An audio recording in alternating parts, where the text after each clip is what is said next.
Hello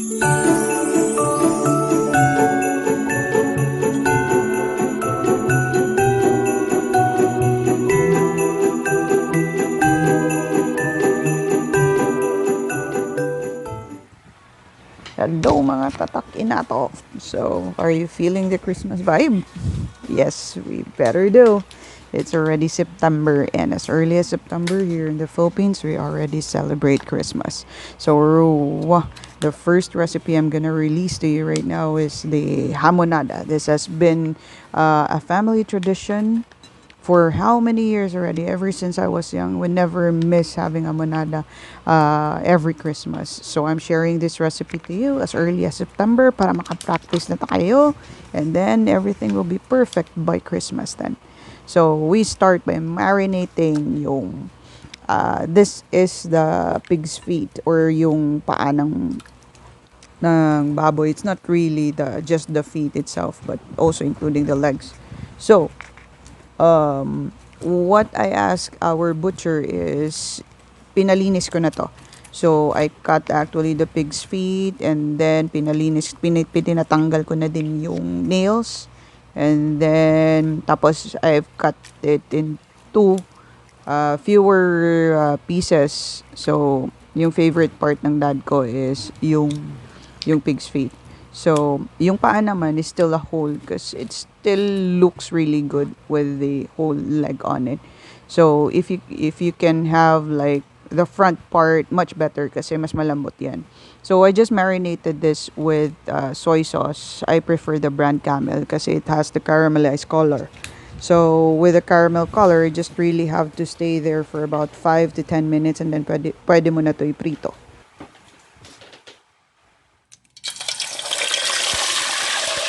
Okay, so prito natin to for just nearly 5 minutes or even less. I'm frying this on medium-high fire. So this is just flash fry. So as long as makikita mo na nagba-brown na yung side, that's already good. So what we're doing is we're actually searing the meat. So sealing all the flavors para dyan lang talaga siya mag-stick sa meat.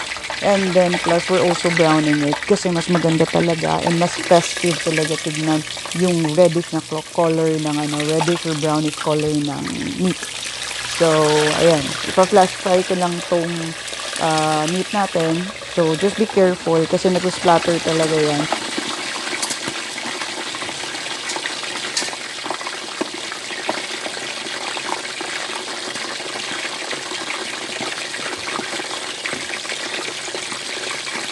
Few moments later.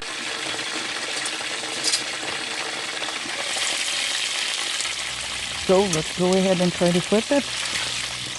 So ayan, if you can see, there is really a difference in the color of the meat. This side is a bit browner, so what we're gonna do is we're gonna flip it para maging even yung pagka-brown niya. So the skin is also a bit stiffer, but then the meat is not cooked.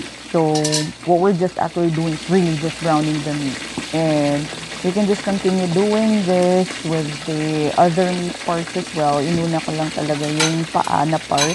And then, isusunod ko na later yung pig's feet or some other parts. Just the smaller parts. Mas gusto ko kasi yung bite size or just really a serving size. Except for the paa. Because yung paa talaga is really what makes it like really a festive dish because malaki talaga sa tingnan when it comes to serving it.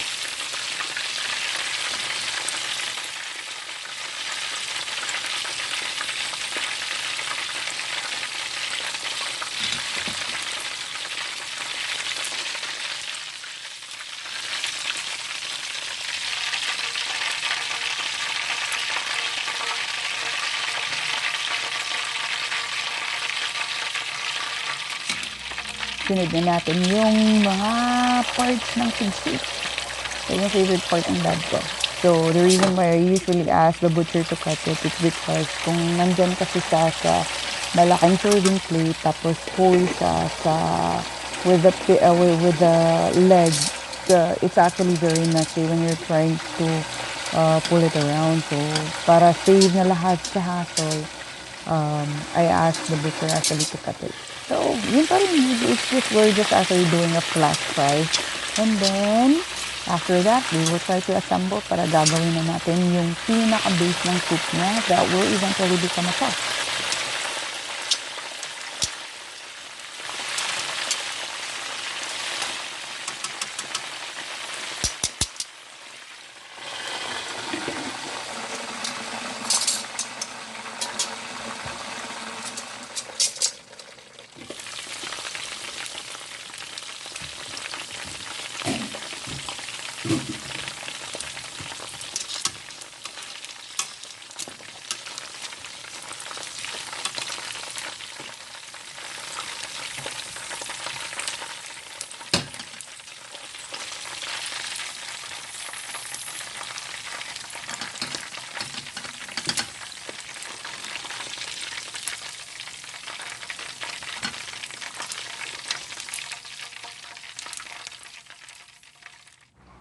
These are our main ingredients of sauce. We have garlic, onion, spring onion, laurel, star anise, pineapple juice, pineapple chunks, black beans, at saka tomato sauce. So, hindi ko pala nakasama dito yung pineapple juice. Isang can nilagay ko. So, plus 1/4 cup din na soy sauce. Tapos, what are you doing? Okay. Let's do it again. There you go. Ayan. Yan na talaga yung purpose ng pag-snap ng finger ko. Just merely to chop the onions and garlic. It's time to assemble. Parang Avengers assemble. Pero this time it will be ingredients. So, lahat na yung ingredients na yun, lalagay natin dito. Let's start with the spring onions. Ilalagay na talaga natin to sa base because eventually this is going to simmer for hours. Not really 4 hours. It's just really 2 to 3 hours if you're using yung ordinary lang na caldero. But if you're using pressure cooker, just about 1 hour and 30 minutes will be enough. Depende yan sa meat na binili nyo. So, we placed everything in. So, yung sibuyas dahunan or yung spring onions, yung kasama yung pineapple juice, yung sibuyas, lahat ng yun. So, dahon ng laurel, yung star anise, tapos yung black beans. And then, I also placed here yung pineapple juice. Tapos gusto niyo din na medyo matamis-tamis kayo na side. So, or yung taste buds nyo, you could also put in Sprite. I'm using Sprite most of the time. Usually, I put in like 1 liter of water sa ganun kadami na meat. 1 liter of 1 liter of liquid. So, that's 500 ml nun is Sprite. Tapos 500 ml nun is water. So, nilagay ko na rin dito yung tomato paste. So, I'm not using tomato sauce. Never, ever, ever, ever use tomato sauce, especially for this one. Kasi pag nilagay mo yung tomato sauce at the onset pa lang sa pagluto nyo, it will become very oily. Kasi yung tomato sauce, talaga pag nilagay mo yan, in just a few minutes, just boil it and then you turn it off. So, it's actually tomato paste which is actually more flavorful. Tapos, it can withstand higher temperatures, longer cooking time without turning into oil, or there's no much of a difference. The more you cook it, the more it will actually become thicker. So that will actually help emulsify our sauce. So eto, nilagay ko dito lang is water pero because I don't have Sprite. So yun na, tubig lang ginamit ko, but then of course you have to put in the 1 can of pineapple juice.